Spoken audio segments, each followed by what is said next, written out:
Hello friends, welcome back to my channel. मेरी pregnancy के 39 week complete हो चुके हैं और कल मेरे कुछ टेस्ट थे जिसकी रिपोर्ट बिल्कुल नॉर्मल आई है।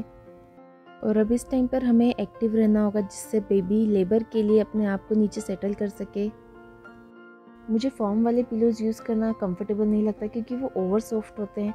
मुझे जो कॉटन वाले स्लाइटली हेवी होते हैं ना, वो वाले पिलोज़ यूज़ करना अच्छा लगता है। आज मैंने अच्छे से बालों में चम्पी की है और मुझे हेयर वॉश करना है। पहले मैं नाइट में ही हेयर ऑयल लगाकर सो जाती थी और फिर मॉर्निंग में हेयर वॉश करती थी, लेकिन उससे फेस पर बहुत ऑयल हो जाता है। इसलिए अब मैं प्रेफर करती हूँ कि मॉर्निंग में 1 या 2 घंटे पहले अच्छे से चम्पी कर लेती हूँ बालों में और फिर हेयर वॉश कर लेती हूँ।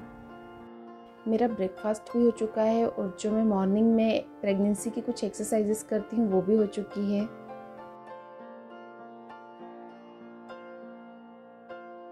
घर को थोड़ा सा सेट करके मैंने नहा के लंच किया। आज मैंने लंच में खाया है तुरई की सब्जी, आम का रस, रोटी और सलाद। अगर आप पहली बार माँ बनने जा रही हैं तो आपको कुछ बातों का ध्यान रखना चाहिए जिससे आपकी प्रेगनेंसी में किसी तरह की कोई प्रॉब्लम ना आए, क्योंकि कुछ काम ऐसे होते हैं जिसे अगर आप प्रेगनेंसी में करते हैं तो उसका आप पर और आपके होने वाले बच्चे पर बहुत बुरा असर पड़ता है। तो चलिए जानते हैं वो कौन कौन से काम है जो आपको प्रेगनेंसी में नहीं करने हैं। हेलो फ्रेंड्स, मैं श्वेता आप सबका स्वागत करती हूँ मेरे इस चैनल पर श्वेताज गुड लाइफ में।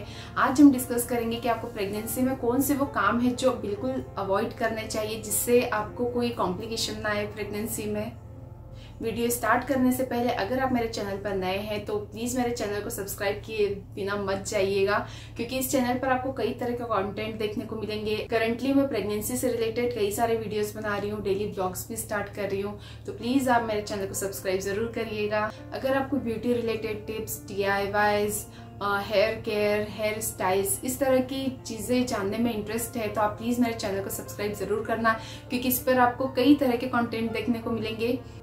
तो चलिए अब वीडियो स्टार्ट करते हैं। हमें प्रेगनेंसी में हेवी वर्कआउट नहीं करना चाहिए, क्योंकि हेवी वर्कआउट करने से हमारा जो यूट्रस होता है, गर्भाशय होता है, उस पर दबाव पड़ता है और मिसकैरेज होने के चांसेस होते हैं।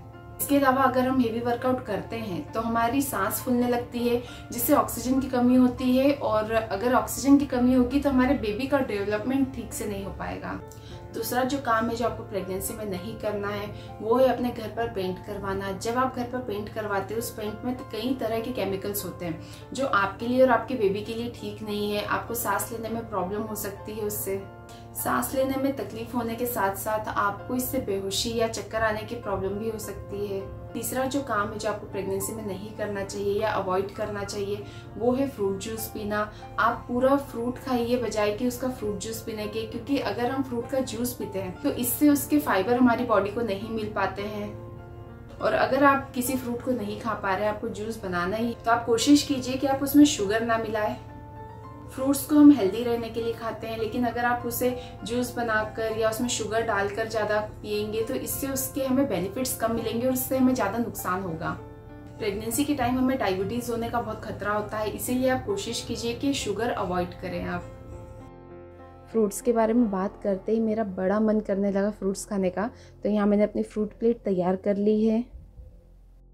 थ्रू आउट प्रेगनेंसी मैंने ये कोशिश की है कि जब भी मुझे भूख लगे तो मैं कुछ खा लूँ। अगला जो काम है जो आपको नहीं करना है वो है ट्रैवलिंग करना।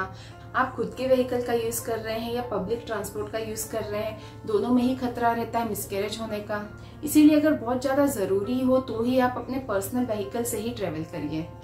अगर कहीं पर रोड खराब है तो रोड खराब होने की वजह से आपको आपके पेट में तकलीफ हो सकती है, इसलिए जितना हो सके आप ट्रेवल को अवॉइड ही कीजिए। अगर बहुत ज़्यादा ज़रूरी हो तो ही करिए। अगला जो काम है जो आपको नहीं करना है वो है स्मोकिंग।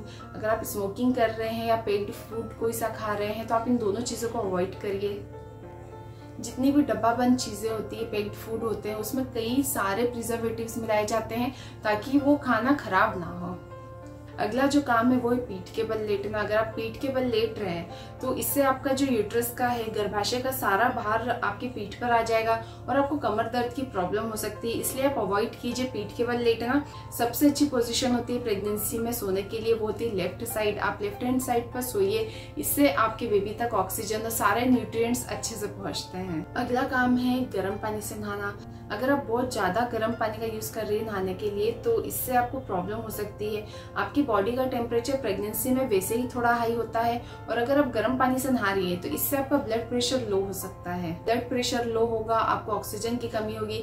इससे अच्छा है आप अवॉइड कीजिए, क्योंकि अगर ऐसी कोई सिचुएशन बनती है तो इससे आपको तो प्रॉब्लम होगी, आपके बेबी को भी प्रॉब्लम होगी। लास्ट जो काम है जो आपको नहीं करना है वो है कोई भी भारी सामान उठाना। अगर आप प्रेगनेंसी के टाइम पर कोई भारी सामान उठाती हैं तो उससे आपका गर्भाशय नीचे की तरफ खिसक जाता है, जिससे आपका मिसकैरेज होने के चांसेस रहते हैं और बेबी को बहुत प्रॉब्लम हो सकती है। इसीलिए आप कोशिश करिए कि प्रेगनेंसी के टाइम पर आप भारी सामान ना उठाएं। तो ये थी कुछ टिप्स जो आपको प्रेगनेंसी के टाइम पर फॉलो करनी चाहिए और जो मैं भी कर रही हूँ। अगर आपको ये सारी टिप्स हेल्पफुल लगे या आपको लगे कि ये सारी टिप्स काम की है तो प्लीज़ मेरे चैनल को सब्सक्राइब ज़रूर करना और बेल आइकन को भी क्लिक करना, ताकि मैं जब भी वीडियो डालूँ तो आपके पास नोटिफिकेशन आ जाए। Thank you so much for watching. Bye bye.